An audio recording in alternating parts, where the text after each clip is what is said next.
Hi, I'm Rob from HopZine.com. Thanks for joining me for this just a little brief video beer review. I'm sat in front of my computer.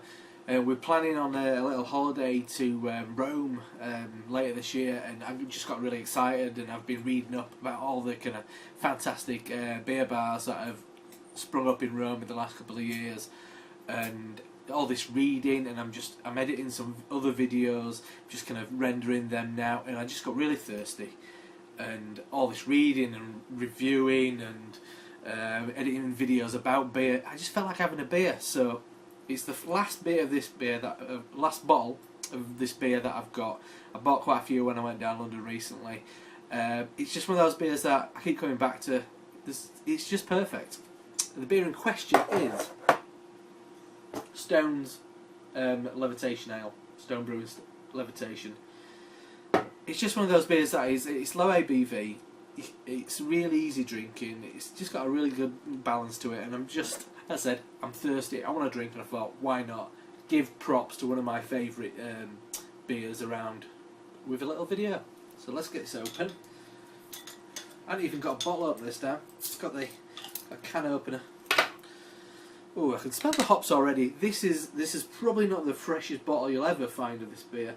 Can't see what dates on it, but I know Stone put a very, very kind of like short date on their beers. But straight away, I'm getting hops.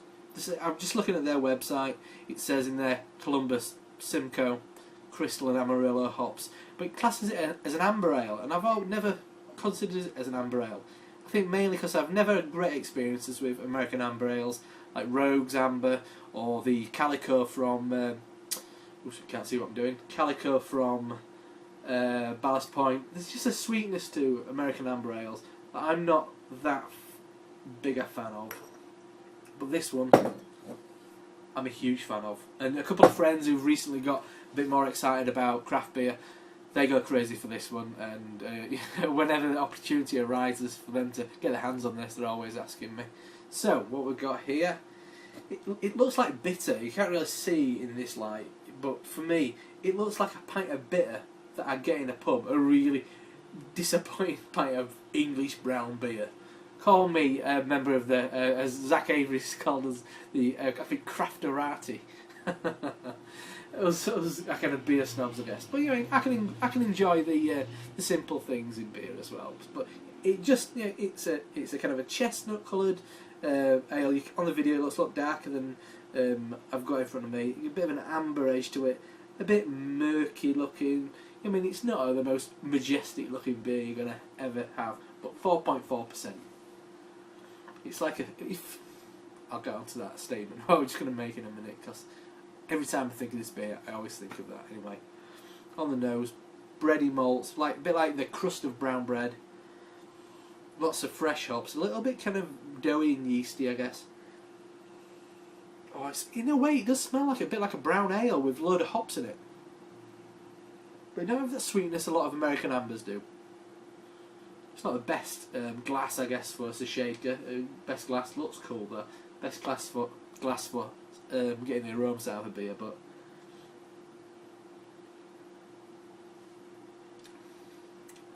oh, it's amazing.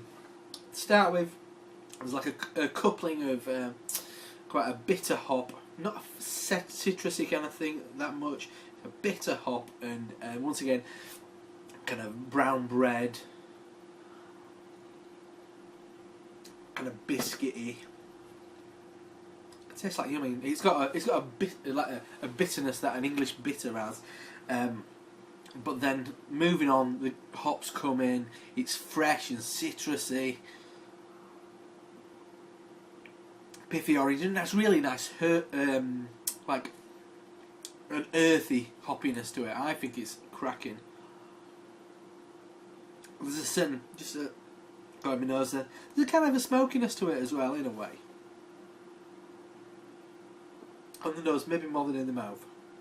But I guess it comes through in that kind of brown bread type thing. But it's so easy drinking. It sits really nicely on my stomach. It does. It's 4.4%. It is a perfect session ale. And call me elitist, and I know this is a bit of a sweeping statement because there is some beers out in Britain. I was at the Marble Arch yesterday drinking loads of, well, not I wasn't drinking loads of beer, but a great range of sessionable 3.8, 3.9, 4.2 beers at Marble, packed to the gills with hops. And then, I mean, this is along the lines. There's a lot of lazy brewers in England, a lot of scared brewers, scared of taking a bit of step out of their comfort zone. But there's some shining stars out there. I'm not discrediting them, but I wish more beers, more brown beers, all like that, were coming out of this country were packed with as much flavour as this beer does. So yeah, it's a simple beer. It's a simple beer, but it does its job perfectly. It doesn't need all this guff that Stone put on the back of it. It's marketing, it's branding, whatever. But don't let that get in the way of fantastic beer, because that is a real winner, and I will enjoy it every single time I have it. I've had it on draft, I've had it at ball, and every time it's absolutely fantastic. A simple beer for a simple job. It's just here to quench me thirst whenever I feel like a drink. If I'm just coming in from work, it's a lazy Sunday afternoon today. It's a drink of many occasions because it's not too heavy. It's really easy drinking, packed with flavour, loads of hops, not too aggressive, just perfect. So yeah, 4.4% Stone Levitation from Stone Brewing in California. I wish I could get it even more than I can. I wish I had easier access to it because it's a lovely beer, and it's one of those I'll come back to time and time and time again. So yeah, it's a great beer. Stone Levitation, get some.